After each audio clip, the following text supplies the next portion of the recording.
5월 3일 부활절 제5주 어린이 주일 주일 아침 공동 2부 예배를 시작하겠습니다.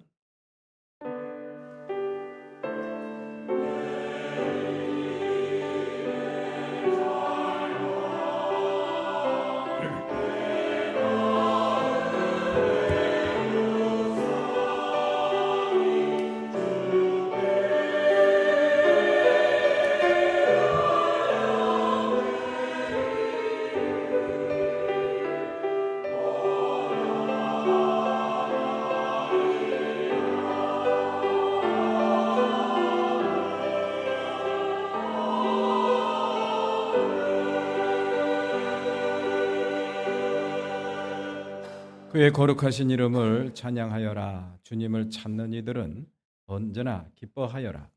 주님을 찾고 그의 능력을 힘써 사모하고 언제나 그의 얼굴을 찾아 예배하여라.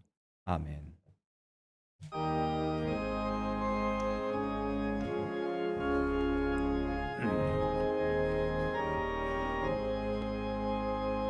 만입이 내게 있으면 그 입 닫아지고 내 구주 주시는 정을 늘 찬송하겠네. 내 은혜로신 하나님 날 도와주시고 그 크신 영광 널리 펴 알게 하소서. 내 주의 귀한 이름이 날 위로하시고 이기의 음악 같으니 잠이랑 때도다. 내 죄의 권세 깨뜨려 그 결박 푸시고 이투한 마음을 비로소 고정케 하셨네.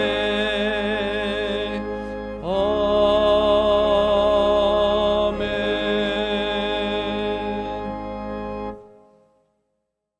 자식은 주님께서 주신 선물이요, 젊어서 낳은 자식은 이것이 전통에 가득한 자는 복이 있다. 결단코 하느님 나라에 들어가지 못한다. 하느님 나라에서는 가장 큰 사람이다. 곧 나를 영접하는 것이다. 아멘. 전능하사 천지를 만드신 하나님 아버지를 내가 믿사오며 그 외아들 우리 주 예수 그리스도를 믿사오니 이는 성령으로 잉태하사 동정녀 마리아에게 나시고 본디오 빌라도에게 고난을 받으사 십자가에 못 박혀 죽으시고 장사한 지 사흘 만에 죽은 자 가운데서 다시 살아나시며 하늘에 오르사 전능하신 하나님 우편에 앉아 계시다가 저리로서 산 자와 죽은 자를 심판하러 오시리라. 성령을 믿사오며 거룩한 공예와 성도가 서로 교통하는 것과 죄를 사하여 주시는 것과 몸이 다시 사는 것과 영원히 사는 것을 믿사옵나이다. 아멘. 성부 성자와 성령 영원히 영광 받으옵소서.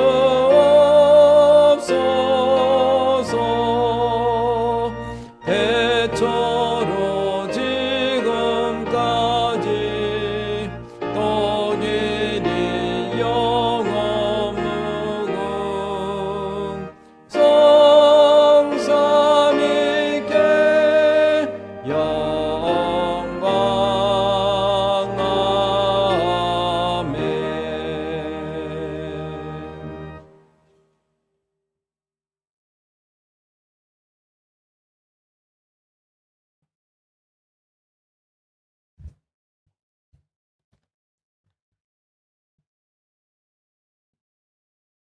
한결같은 사랑으로 우리의 아버지가 되어주신 하나님 아버지, 분주하고 메마른 일상 속에서도 주님의 자비로운 손길이 저희를 붙들고 계심에 감사드립니다.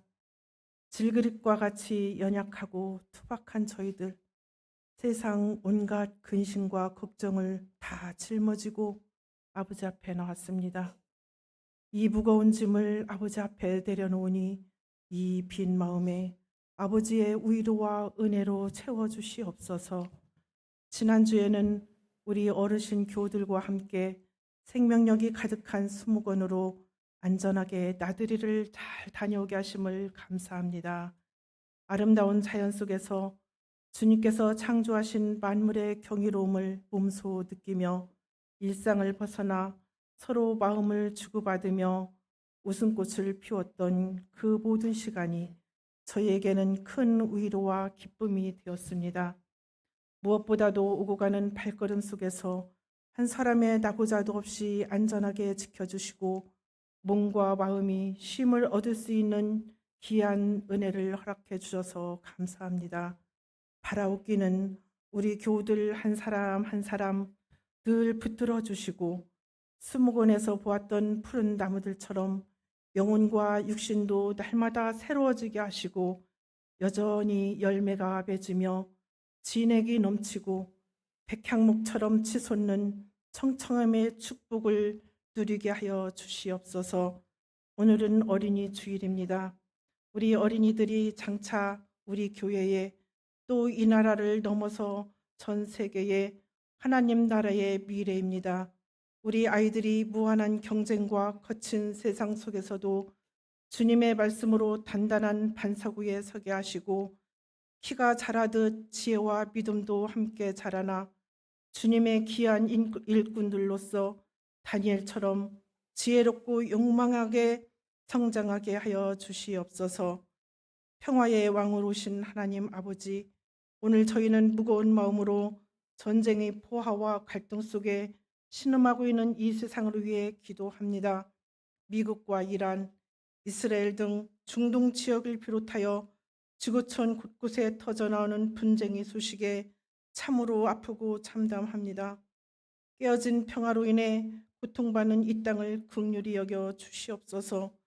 자국의 이익이나 정치적 야욕보다 생명의 존엄함을 먼저 생각하게 하시고 열강의 지도자들이 하나님을 두려워하는 마음을 갖게 하시어 평화의 도구로 쓰임받게 하여 주시옵소서. 심지 않은 곳에 거두려 하지 않는 착한 마음을 가진 우리 교우들, 이 시간 이 모양 저 모양으로 헌신하고 협력하며 예배를 돕습니다. 아버지의 선하심으로 각자에게 필요한 대로 채워주시옵소서.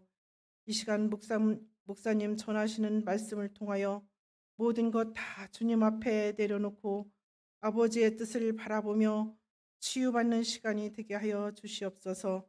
믿음의 창시자요 완성자이신 예수 그리스도의 이름으로 기도드리옵나이다. 아멘. 하늘에 계신 우리 아버지, 그 이름을 거룩하게 하여 주시며 그 나라를 오게 하여 주시며 그 뜻이 하늘에서 이루신 같이 땅에서도 이루어 주십시오. 오늘 우리에게 필요한 양식을 내려주시고 우리가 우리에게 죄 지은 사람을 용서하여 준 것 같이 우리의 죄를 용서하여 주시고 우리를 시험에 들지 않게 하시고 악에서 구하여 주십시오. 나라와 권세와 영광은 영원히 아버지의 것입니다. 아멘.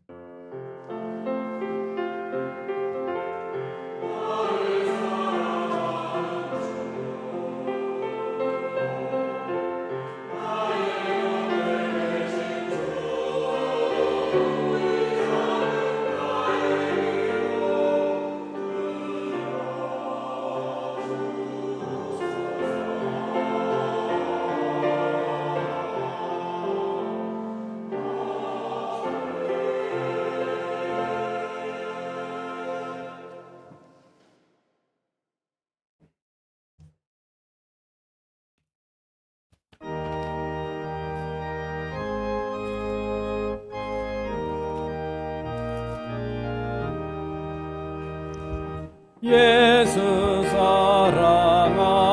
사랑하심을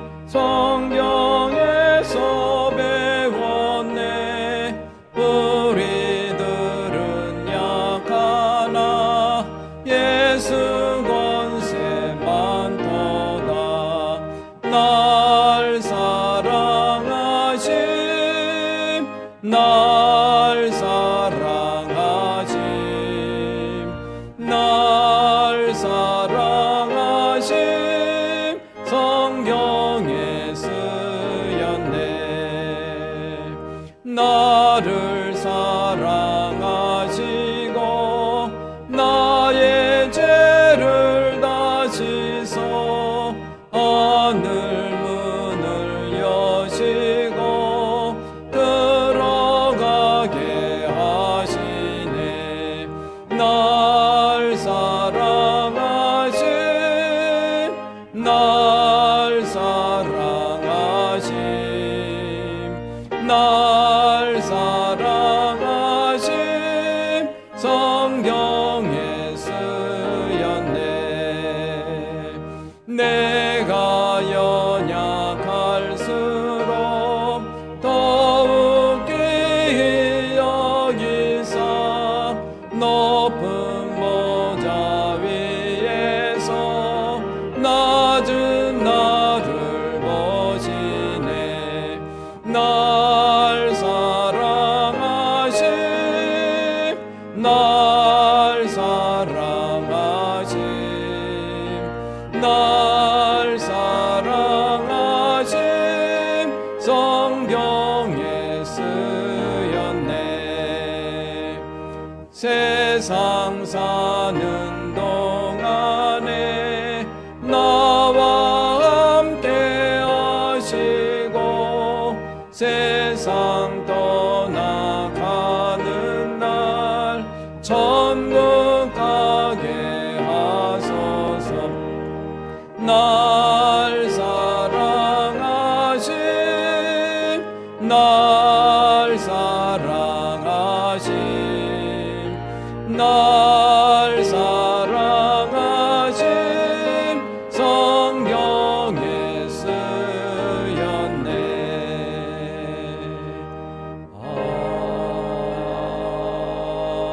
아멘. 모두 일어나셔서 요한복음 14장 1절부터 6절 말씀을 나누어 봉독하겠습니다. 1절. 너희는 마음에 근심하지 말아라. 하느님을 믿고 또 나를 믿어라.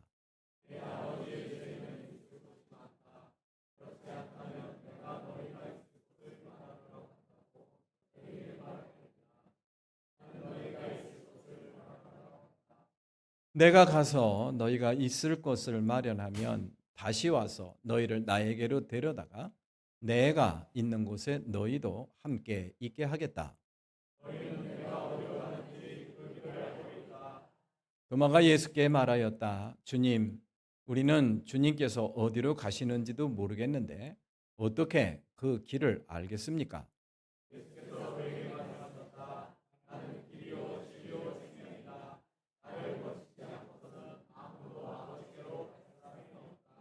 아멘. 모든 것이 주께로부터 왔으니 이 예물을 주께 드리나이다.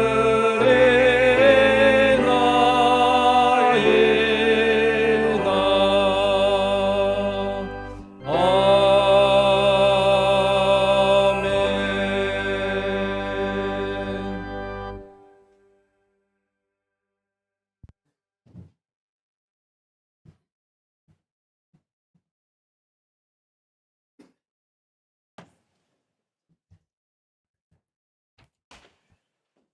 금주 묵상 말씀입니다. 나는 길이요 진리요 생명이다. 나를 거치지 않고서는 아무도 아버지께로 갈 사람이 없다. 요한복음 14장 6절 말씀을 적어드렸습니다. 오늘은 어린이 주일입니다. 미래 세대의 기둥이 될 어린이들의 올바른 성장을 위해 기도해 주시기 바랍니다. 오늘 오후 예배는 성만찬 예배로 드리겠습니다. 다음 주일 오후 예배는 연합속회로 드립니다. 주간 속회 15석, 16석, 17석 준비해 주시고요. 설교는 우리 김정희 선교사, 케냐 선교사로 활동하시는 김정희 선교사님 말씀 전해 주시겠습니다. 5월달 만나국수 데이가 이번 주 토요일 낮 12시 식당에서 있습니다. 주변에 있는 우리 이웃들 모시고 오셔서 맛있는 국수도 점심도 드시고 또 친교도 나누시기를 바랍니다. 신앙 공동체를 위한 나눔과 헌신으로 제6여선교회 중식 봉사해 주십니다. 감사드립니다. 중보기도 요청입니다. 전쟁으로 고통 중에 있는 나라와 국민들을 위해서 기도해 주시고요.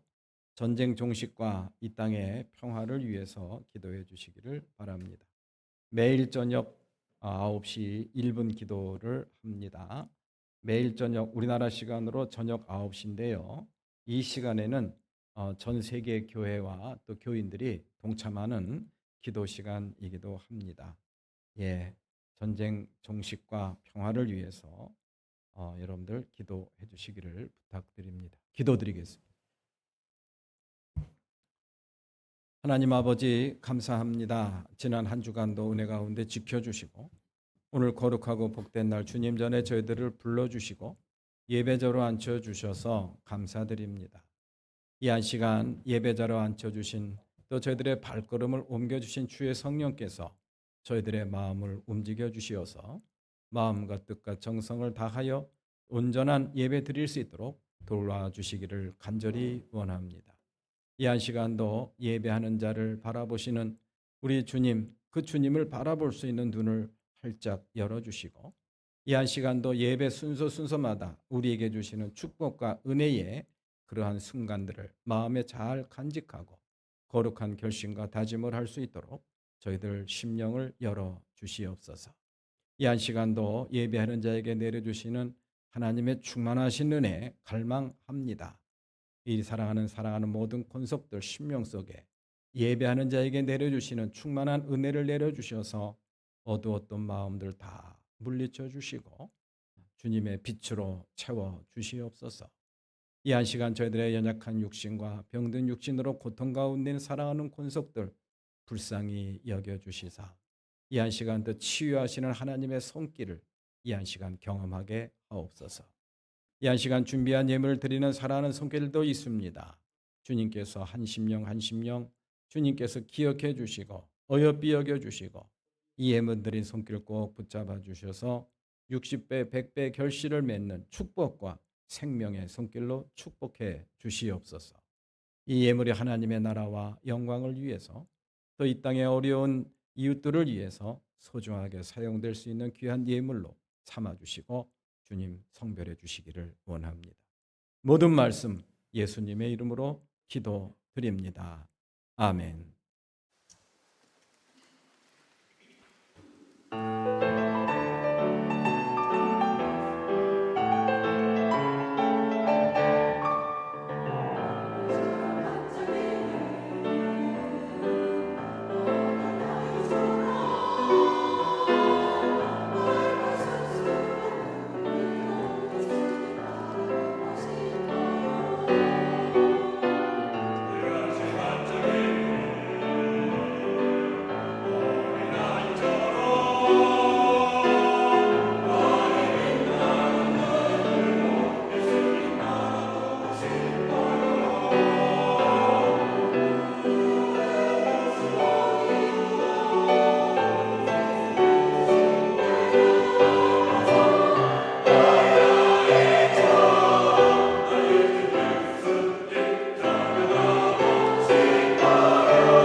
감사합니다.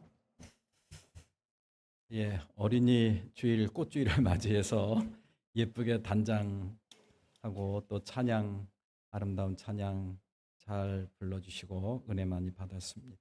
감사합니다. 오늘도 이렇게 주님을 마주하며 예배하는 우리 교우 여러분들 주님의 이름으로 환영하고 또 축복합니다. 앞뒤 좌우를 보시면서 우리 인사 나누시겠습니다. 사랑합니다. 그리고 축복합니다.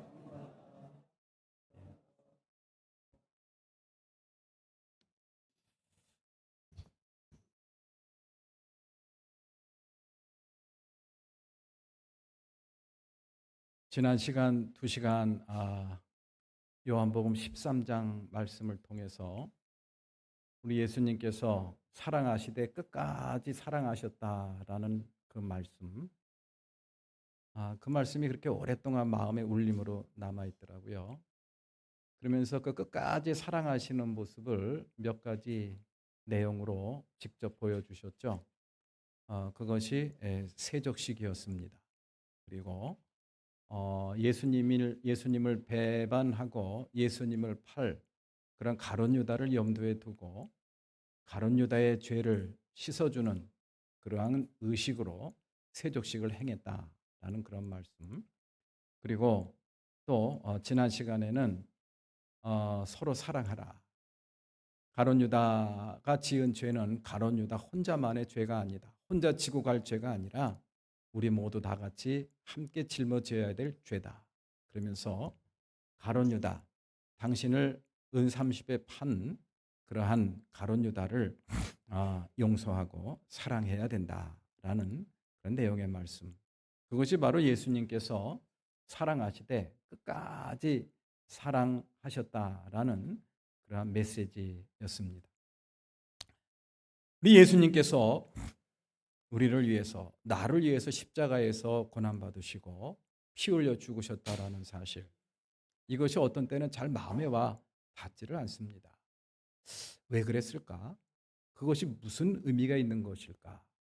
이것이 얼른 마음에 와 닿지 않는데 우리 예수님께서 한 몸같이 사랑하라라는 그런 내용의 말씀을 우리가 깊이 묵상하면은 좀 이해하는 데 큰 도움이 되지 않을까 그런 생각을 해보게 됩니다. 예수님께서는 사랑하시되 끝까지 사랑하셨고 그 끝까지 사랑하시는 방식이 바로 뭐냐? 한 몸처럼 사랑했다라는 그런 이야기입니다. 예수님이 저와 여러분들을 위해서 십자가에서 고난받으시고 그리고 죽으신 것은 한 몸, 한 몸이라고 생각을 했기 때문에 그렇게 죽으실 수 있었고 고난받으실 수 있었던 것이 아닌가라는 그런 생각이 듭니다.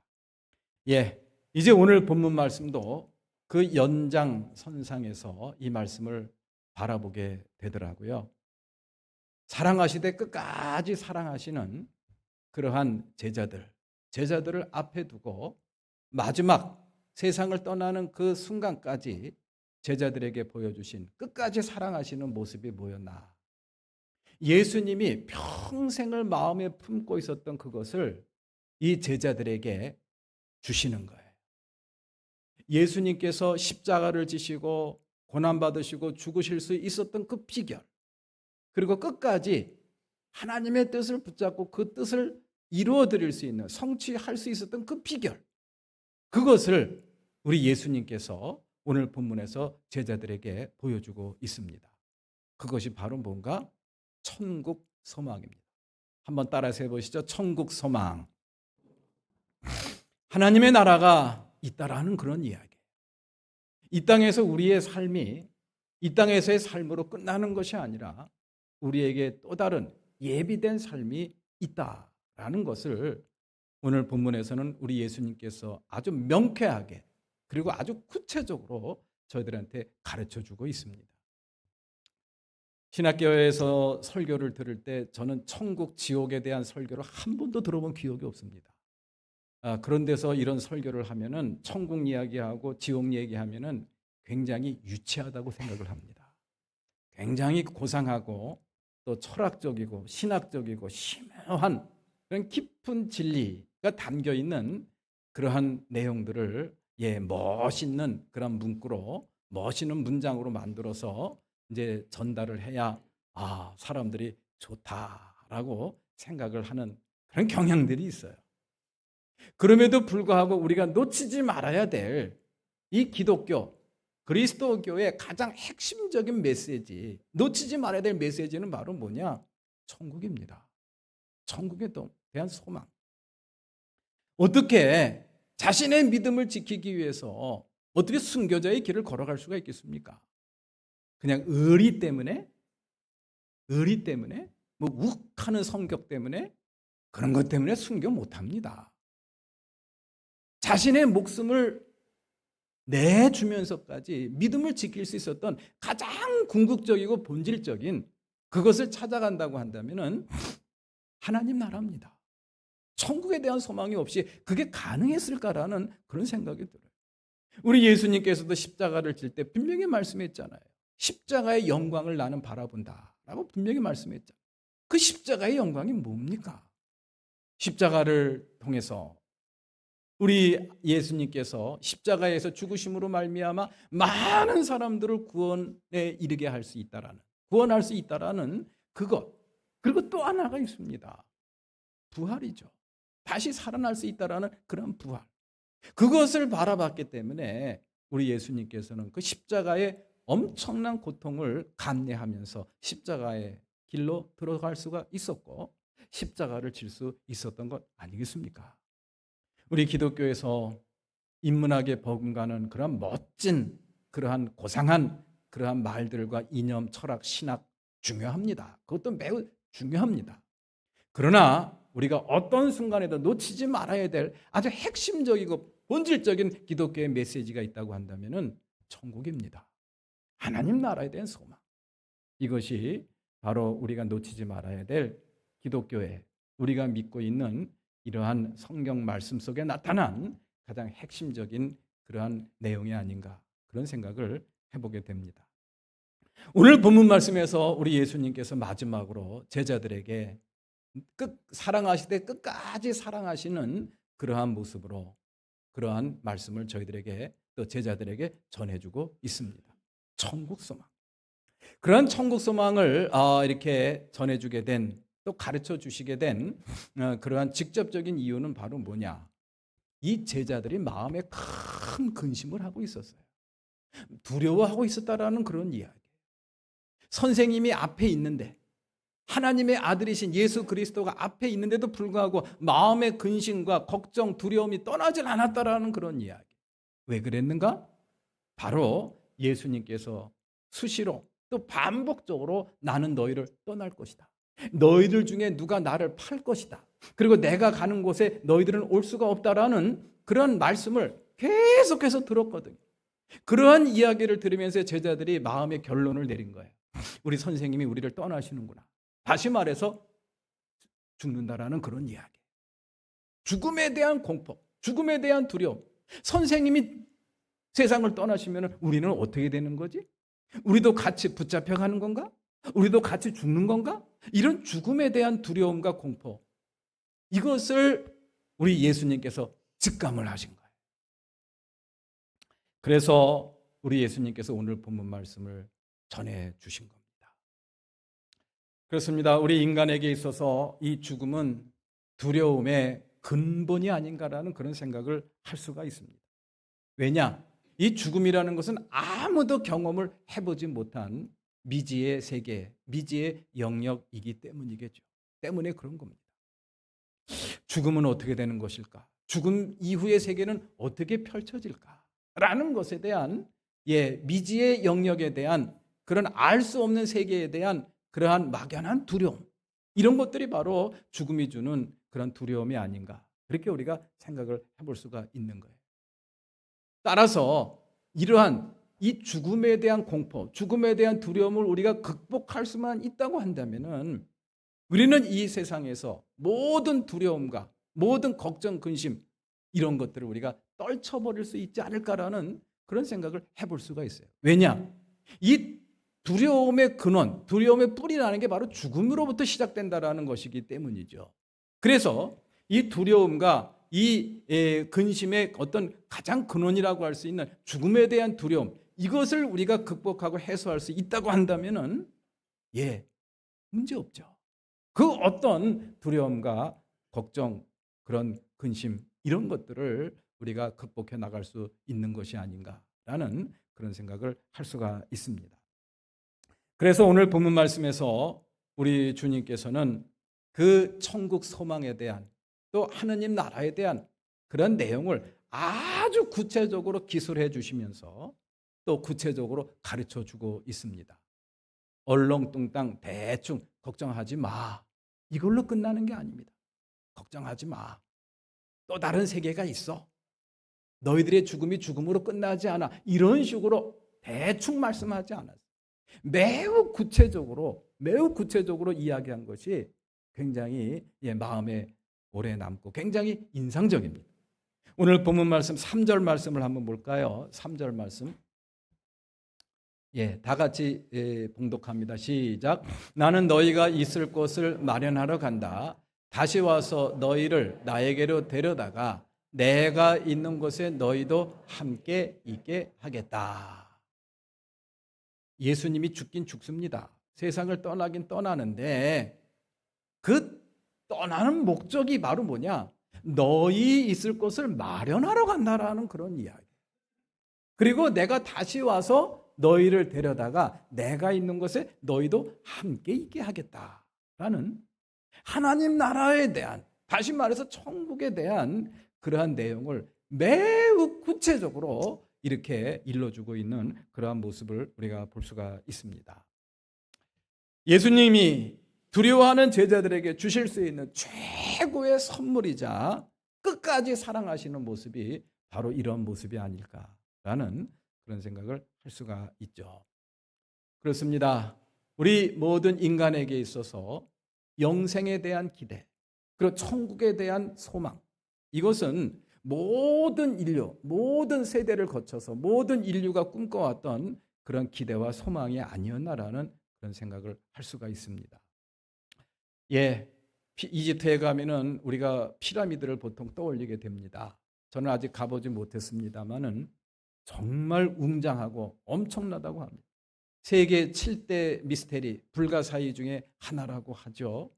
그 엄청나게 큰 돌들을 수만 개씩이나 쌓아 올려서 무덤을 만들어서 삼각형 무덤을 만들어 놓은 것을 보면은 정말 미스테리하지 않을 수가 없습니다. 왜 그런 일을 할까요? 왜 그런 일을 할까요? 왜 이렇게 무덤을 엄청나고 또 그렇게 무덤을 그렇게 웅장하게 만들어 놓은 것일까요? 다른 게 아닙니다.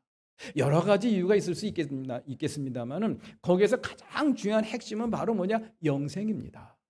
영원히 살고 싶은 죽음 이후의 세계에 대한 갈망, 죽음 이후의 세계, 계속되는 세계에 대한 그런 갈망, 이것이 바로 그 거대한 무덤 속에 투영된 것이 아닌가, 이렇게 우리가 생각을 할 수가 있습니다. 그러나 그러한 간절한 기대와 소망을 갖고 그러한 거대한 무덤을 만들었을 뿐이지 그들에게는 그런 확신이 과연 있었을까? 라는 그런 생각도 우리가 해볼 수가 있죠. 그런데 우리 예수님께서는 너무너무 확실하게 우리 예수님께서는 하나님 나라에 대한, 영생에 대한, 천국 소망에 대한 이야기를 매우 구체적으로 매우 명쾌하게 저희들한테 전해주고 있어요. 왜 그랬을까요? 그 비결이 뭘까요? 예수님이 이 땅에 오신 이유, 그리고 이 땅에 오셔서 하신 일이 바로 그거이기 때문이죠. 저와 여러분들을 하나님의 나라로 인도하고, 그리고 저와 여러분들에게 천국 소망을 마음에 품고 이 땅에서 천국의 삶을 누리게 하게 하시려는 하나님의 일, 그 사역, 그것을 이 땅에 오셔서 직접 이루신 분이 바로 예수님이라는 그런 이야기.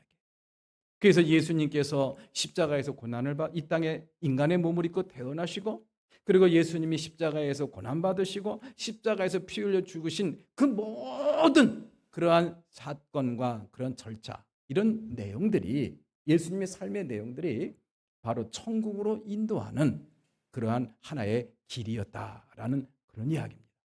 그렇기 때문에 우리 예수님께서는 아주 자신 있게 그렇게 천국에 대한 소망을 가르쳐 줄 수가 있었던 것이죠. 매우 구체적으로 가르쳐 줄 수가 있었던 것입니다. 그러나 이 세상에서는 많은 선인들이, 성인들이, 또 많은 종교에서는 그렇게 예수님처럼 확실하고 명쾌하게 하나님 나라에 대한, 영생에 대한, 천국에 대한 그런 가르침을 주지를 못합니다. 그래서 공통된 것들이 있죠. 착하게 살아야 된다. 선하게 살아야 된다. 죄짓지 말아야 된다. 덕을 쌓아야 된다. 그걸로도 부족하니까 부족을 붙여야 된다. 제사를 지내야 된다. 뭐 여러 가지 미신과 우상이 등장하는 그러한 모습을 우리가 볼 수가 있습니다. 그러나 우리 예수님께서는 그 모든 것들을 다 깨서 버리고 이렇게 말씀을 해 주셨어요. 오늘 본문 말씀 6절 말씀입니다. 다 같이 한번 봉독하겠습니다. 시작. 나는 길이요 진리요 생명이다. 나를 거치지 않고서는 아무도 아버지에게로 갈 사람이 없다. 아멘. 아주 명쾌하게 우리 천국에 이르는 길, 또 영생에 이르는 길을 이런 식으로 소개를 해주고 있습니다. 우리 예수님께서 그 길을 만드셨다라는 그런 이야기. 우리 예수님께서 구원의 길을 만드시고 천국 가는 길을 만드시고 영생에 이르는 길을 만드셨다라는 그런 길이야. 그런 말씀입니다.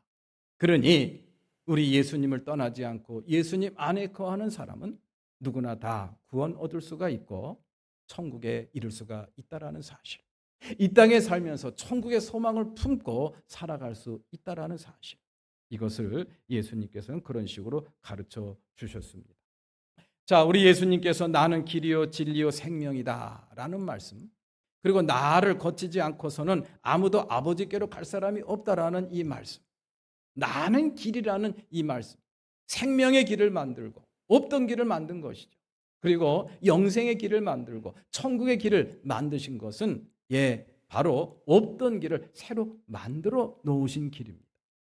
혹자는 이 말씀을 갖고 이 기독교라는 종교가 굉장히 배타적인 그런 종교다라고 이야기를 합니다.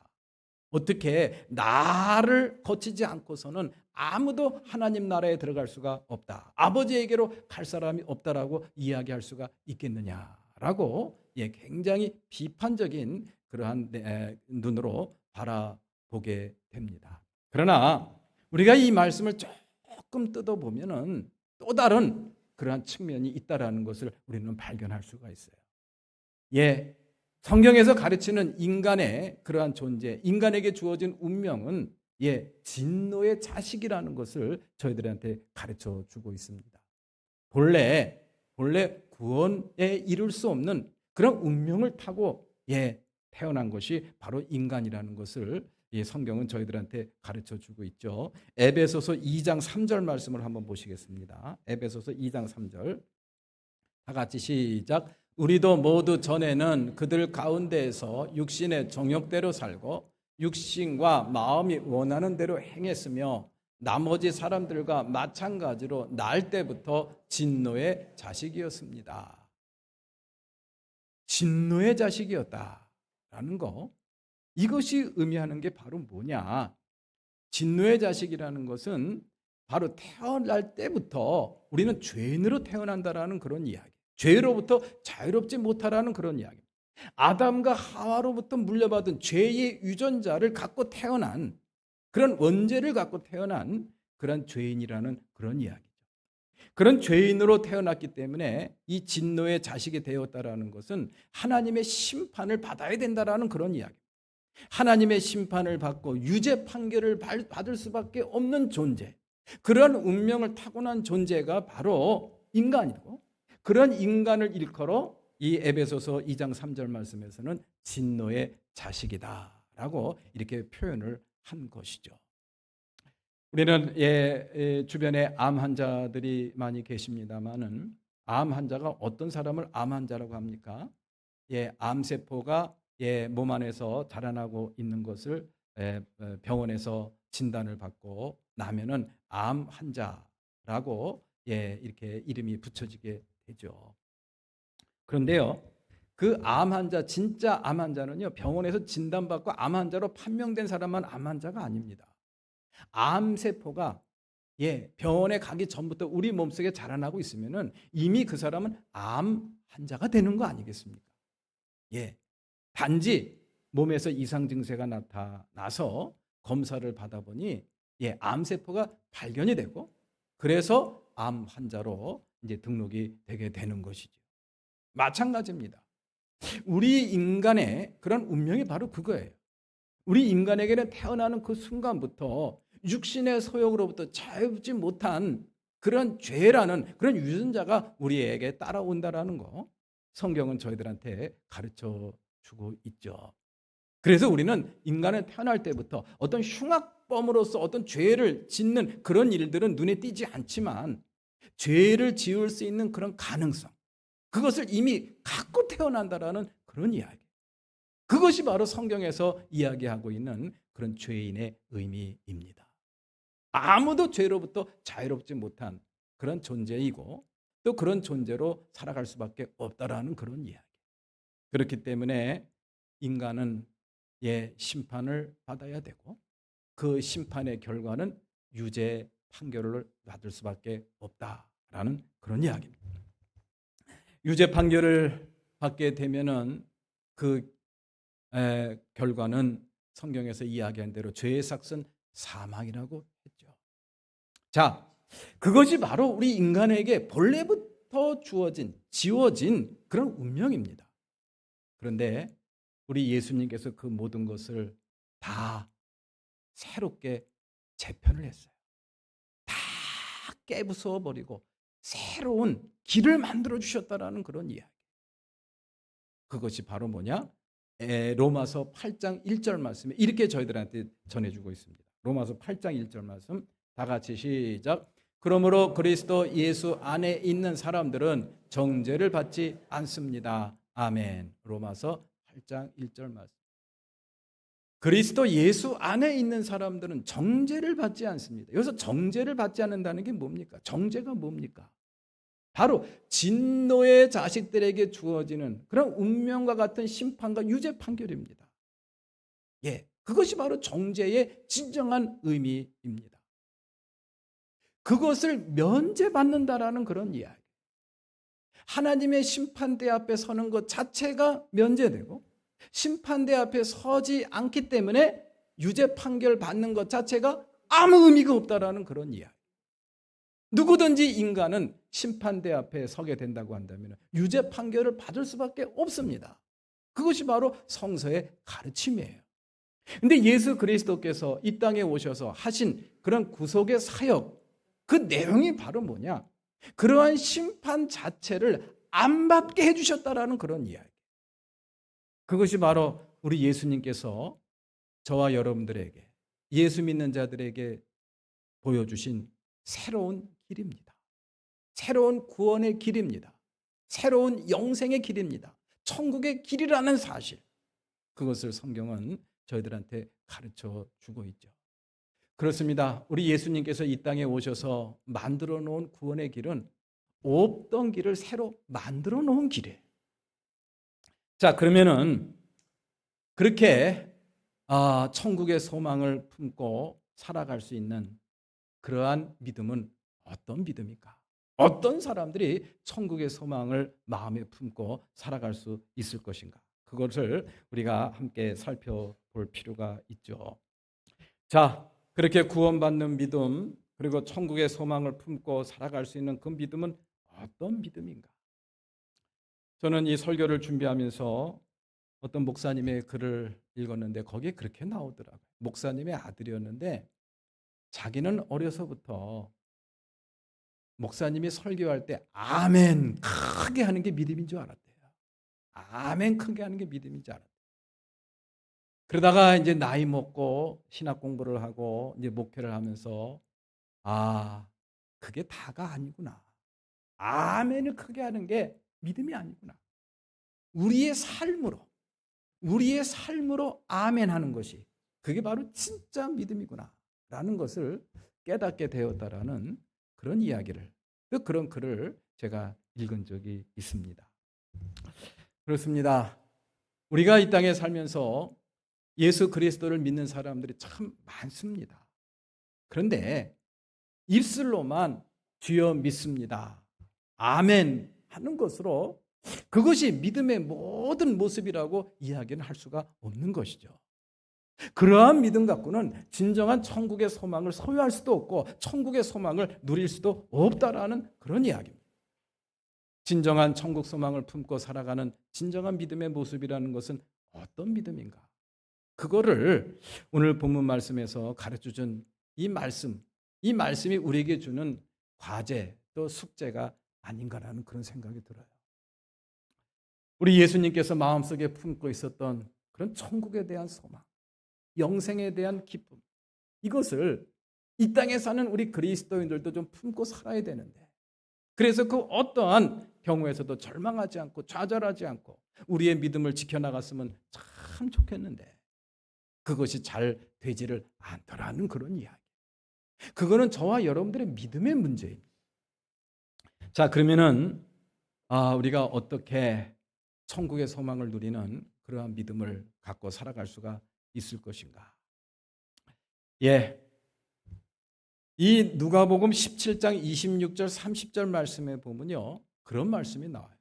노아의 시대 그리고 롯 시대에 멸망받은 사람들의 모습을 저들한테 소개를 해주고 있습니다.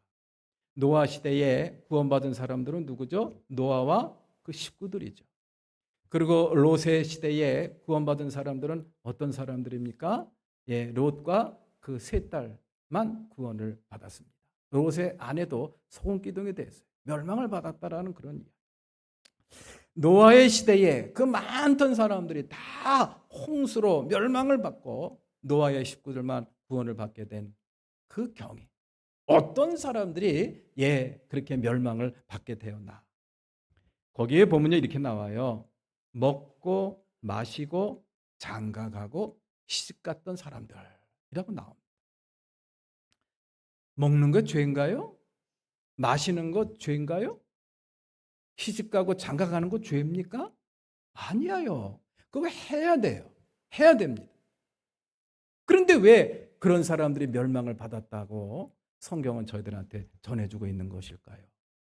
롯의 시대에 소돔과 고모라에 떨어진 유황불에 타 죽은 사람들이 어떤 사람들이냐? 거기에도 그런 얘기가 나와요. 먹고 마시고 사고 팔고 나무 심고 집을 짓고. 먹고 마시고 사고 팔고, 이건 사람이 살기 위해서 하는 일입니다. 누구나 다 하는 일이에요. 또 해야 될 일들입니다. 나무 심고 그리고 집을 짓고 해야죠. 나무도 심고 집도 쳐야죠. 롯의 시대에 유황불에 타 죽은 사람들, 노아 시대에 홍수에 떠내려가 물에 빠져 죽은 사람들, 멸망받은 사람들이 뭐 특별한 죄인들이 아니라는 그런 이야기, 흉악범이 아니라는 그런 이야기, 강도들이 아니라는 그런 이야기, 평범하게 일상적인 삶을 영위해 오던 사람들이 그렇게 물에 빠져 죽고 그렇게 불에 타 죽었다라는 그런 이야기. 이 말씀이 우리에게 주는 의미가 뭡니까? 우리에게 주는 의미가 뭡니까? 멸망받을 사람들, 그런 사람들은 뭐 특별한 사람들이 아니라는 그런 이야기, 흉악범들이 아니라는 그런 이야기. 어떤 사람들이 멸망을 받느냐? 다른 게 아닙니다. 하나님의 나라에 대해서 전혀 생각하고 있지 않는 사람들, 그리고 그 나라를 준비하지 않는 그런 사람들이 바로 멸망받은 사람들이었다라는 거. 이것이 바로 누가복음 17장 26절에서 30절까지 우리에게 전해주고 있는 그러한 내용이기도 합니다. 세상에 푹 빠져서 하나님 나라에 대해서는 조금 더 생각할 여지를 갖고 있지 못하는 사람들, 이런 사람들이 곧 멸망받은 사람들의 모습이라는 그런 이야기. 우리 사랑하는 교우 여러분들, 우리가 천국의 소망을 품을 수 있는 믿음이라는 것은 뭐 특별한 거 아닙니다. 우리의 삶 속에서 매 순간 하나님의 나라를 준비하는 사람들이에요. 다가오는 하나님의 나라를 바라보면서 하나님의 나라를 준비하는 사람들이에요. 그 나라를 소유한 사람으로서 자신의 삶의 자세를 만들어가는 사람들, 이것이 바로 천국의 소망을 품고 살아가는 사람들의 믿음이라는 그런 이야기입니다.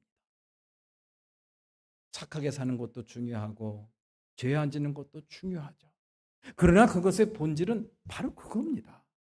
다가오는 하느님의 나라, 다가오는 천국, 나를 위하여 예비된 그런 하나님의 나라를 조금이라도 준비해 가면서 살 줄 아는 사람들, 이것이 바로 천국 소망을 품고 살아가는 사람들의 모습이고 그들의 믿음이라는 거 우리가 마음에 깊이 새겼으면 참 좋겠습니다.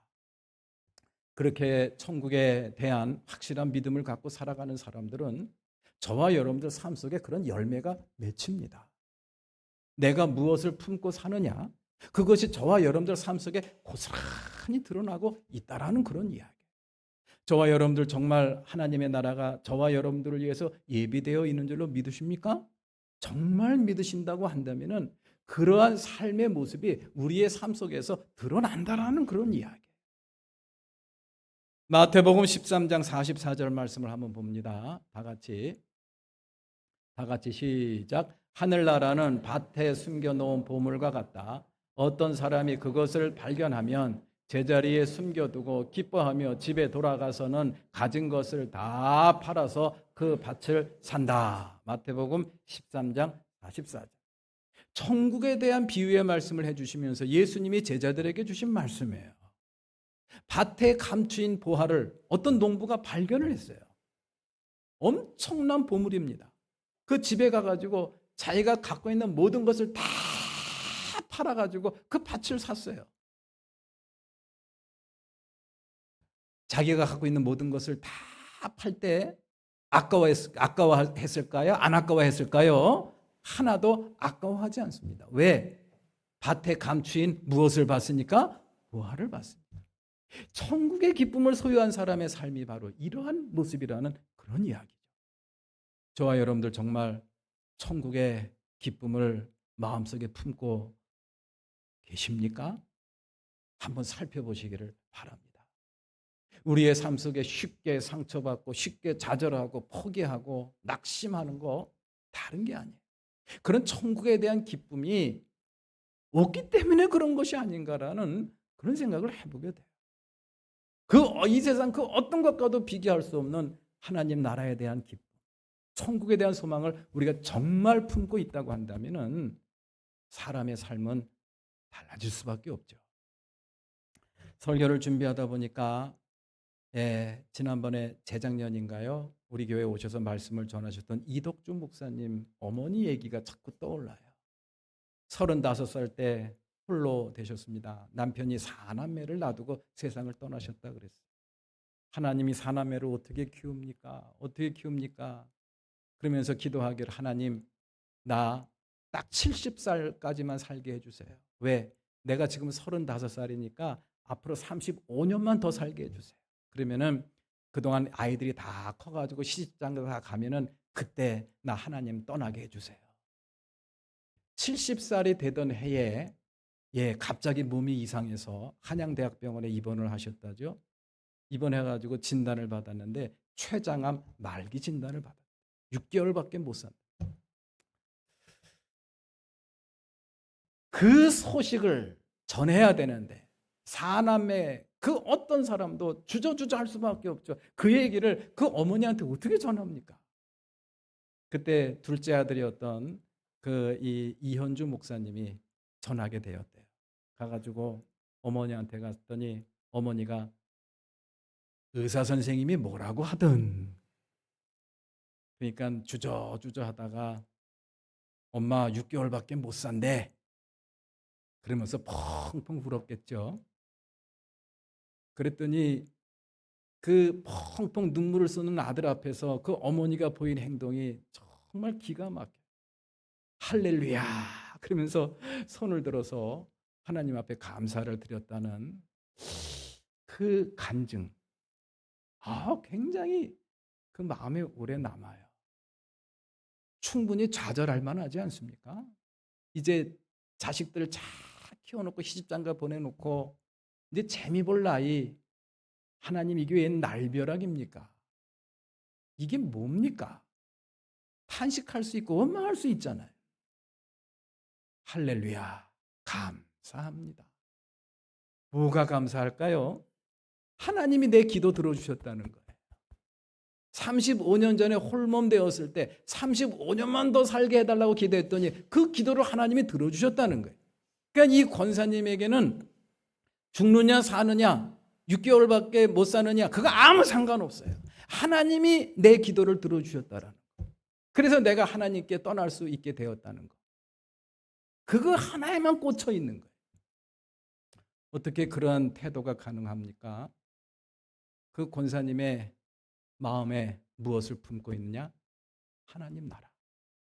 천국에 대한 소망이 머리끝부터 발끝까지 채워져 있었기 때문에 가능하지 않았을까라는 그런 생각을 해보게 됩니다. 우리 사랑하는 교우 여러분들, 신앙생활하는 거, 경건한 것도 좋고 고상한 것도 좋습니다. 예쁜 것도 좋고 열정적인 것도 좋습니다. 그러나 그 무엇보다도 우리 마음속에 내가 품고 있는 것이 정말 내가 소중하게 여기고 있는 것이 무엇인가를 한번 성찰해 보셨으면 좋겠어요. 천국의 소망입니다. 그거 놓치지 마세요. 요즘에 제가 유튜브에서 많이 보는 게 있어요. BTS 소식을 많이 듣습니다. 우리 교인들 가운데 혹시 BTS 아미 계십니까? 얼마나 이쁜지 모르겠어요. 얼마나 이쁜지. 저기 뭐지? 일본 도쿄에 가가지고 수만 명 앞에서 아리랑을 부르니까 일본 사람들이 한국말로 제 아리랑을 떼창을 부르더라고요. 여기 그게 있을 수가 없는 일이에요. 그거는. 아리랑 노래가 무슨 노래입니까? 그리고 또 저기 미국의 플로리다 또 저기 텍사스 가서 이제 공연을 하는데 난리예요, 난리. 난리입니다. 비행기 타고 뭐 그냥 자동차 끌고 그냥 바글바글 정말 난리더라고요. 전 세계의 그 BTS의 그 팬들이 수천만 명이래. 우리나라 인구보다 더 많대. 그리고 또 어디 기록을 보니까 이 BTS의 그 유튜브를 조회한 사람들이 4,300억 회가 된대요. 4,300억 회면은 전 세계 인구를 70억이라고 한다면은 7은 49. 한 사람 앞에 60번 이상씩 이 조회를 한 거 아닙니까? 아니야. 600번인가? 하여튼 엄청난 겁니다. 아마도 BTS 이 유튜브가 BTS 때문에 사는 게 아닌가라는 그런 생각이 들 정도예요. 엄청난 겁니다. 그 BTS를 좋아하는 팬덤들이 수천만 명이 되는데 그 사람들의 모습을 보니까요 완전히 미쳤어요. 완전 BTS는 신입니다. BTS가 죽어 그러면 정말 죽을 것 같아요. 대단합니다. 어떻게 저렇게 사람들이 저렇게 열광을 할까? 그 문화 평론가들의 이야기를 제가 들을 수 있었어요. 그 BTS에 대해서 연구하고 강좌가 열린 곳이 미국 대학에 몇 군데가 된다고 합니다. 그 중에 하나가 하버드 대학에서도 열렸고, 그리고 저기 캘리포니아에 있는 UC 버클리에서도 이렇게 BTS에 대해서 연구하는 그런 스터디 그룹이 있대요. 그런 데서 나오는 것을 보면요, 뭐 여러 가지가 있습니다만은 시간상 한마디로 이야기한다고 한다면 감동입니다. 뭐라고요? BTS만 보면 감동이 되고 감격이 되는 거예요. 눈물을 흘리는 거예요. 왜 이렇게 감동을 받을까? 그들 BTS 삶 속에 있는 그런 삶의 내용과 그들의 노래가 하나가 되는 거예요.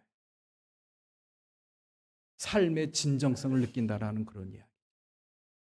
그래서 BTS를 따르는 그런 팬덤들, 아미들은요, 신처럼 생각을 해요. 그들을 위해서는 죽을 수도 있다라는 그런 생각을 하는 사람들이 굉장히 많아 보이더라고요. 제가 왜 이런 이야기를 하냐 하면요, 오늘 어린이 주일인데 제가 어린이 주일 설교를 특별히 준비를 못했습니다. 요한복음 강해를 잠시 중단하고 어린이 주일을 주제로 삼아서 설교를 준비해야 되겠다라고 생각을 했는데 놓쳤어요. 그래서 계속 요한복음 14장 말씀을 제가 본문으로 삼았습니다만은 오늘 말씀을 준비하면서 그런 생각이 들더라고요. 우리 어린이 주일 이곳에 어린이는 안 계시죠? 어린이는 안 계시죠. 우리 다 자녀들, 손주들 있지 않습니까? 이 어린이 주일을 맞이해서 우리 어른들이 생각해야 될 그런 내용들 뭐 여러 가지가 있겠습니다만은 가장 중요한 것은 그거 아닙니까? 믿음의 유산. 우리 자식에게, 우리 손주에게 어떤 믿음의 유산을 물려줄까? 이거 생각하는 것이 어른들이 맞이해야 될 어린이 주일의 진정한 의미가 아닐까라는 그런 생각을 해보게 돼요. 우리 사랑하는 교회 여러분들, 뭘 물려주기를 원하십니까? 많은 돈? 많은 땅? 그것도 좋죠. 그러나 그것보다 중요한 것은 이 BTS 같은 사람들이 보여줬던, 그래서 수많은 아미들이 열광하는 그거, 감동. 우리 할아버지 할머니만 보면 나는 왠지 모를 감동이 생겨. 우리 엄마 아버지만 보면 나도 왠지 모를 그런 감동이 솟아나. 그런 감동이 아닐까라는 그런 생각이 들어요. 우리의 자손들에게, 우리의 손주들에게 감동을 물려줄 수 있다고 한다면은 그건 최고입니다. 잘 산 거예요. 잘 산 겁니다. 그 감동을 물려줄 수 있는 비결이 뭘까? 오늘 말씀을 통해서 다시 한번 생각을 해보게 되더라고요. 오늘날 우리가 왜 예수를 따릅니까? 왜 예수의 제자가 되겠다고 왜 따르는 겁니까? 왜 예수님의 제자들이 예수님 때문에 순교의 자리까지 들어가게 되었느냐는 그런 이야기. 예수님이 멋있어서? 의리상 그렇게 한 거예요? 아닙니다. 예수님의 삶 속에서 느껴지는 감동 때문에 그런 거예요. 감동이 사람을 움직이고 사람을 변화시키는 아주 최고 핵심적인 요소입니다.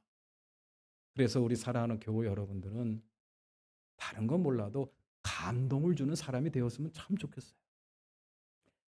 이 땅에 존재하는 사람들 가운데 우리에게 가장 큰 감동을 남긴 사람이 있다고 한다면 그분이 누굴까요? 퀴즈? 예수님이죠. 예수님. 이 땅에 살았던 모든 인간들 가운데 가장 큰 감동을 남겼고 지금까지 남겨주고 계신 그분이 있다고 한다면 바로 예수님이에요. 그렇기 때문에 예수님을 따르는 제자들이 이렇게 많이 생기는 것이고 그리고 많은 그리스도인들이 이 땅에 존재하는 것 아니겠습니까? 오늘 본문 말씀에서 그 감동을 남겨줬던 그 예수님 마음속에 품고 있었던 그거 여러분들 발견했으면 좋겠어요. 그것이 뭘까요? 천국 소망입니다. 하나님 나라에 대한 소망입니다. 그것이 있기 때문에 십자가를 질 수가 있었어요. 그것이 있기 때문에 모든 고난을 지켜낼 수가 있고 이겨낼 수가 있었다라는 그런 이야기. 그 어떠한 경우에서도 죽음의 위협, 죽음의 순간에서도 할렐루야 그러면서 하나님을 찬양할 수 있었던 것이죠.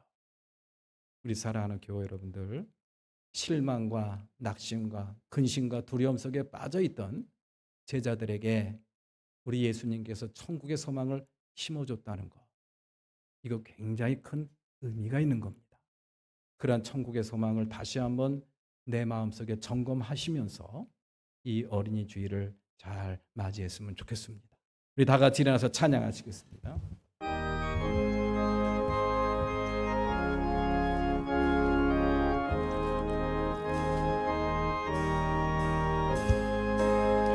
잠시 세상에 내가 살면서 항상 찬송 부르다가 날이 저물어 오라 하시면 영광 중에 나가리 열린 천국문 내가 들어가 세상 짐을 내려놓고 끌나 면류관 받아 쓰고 주와 함께 길이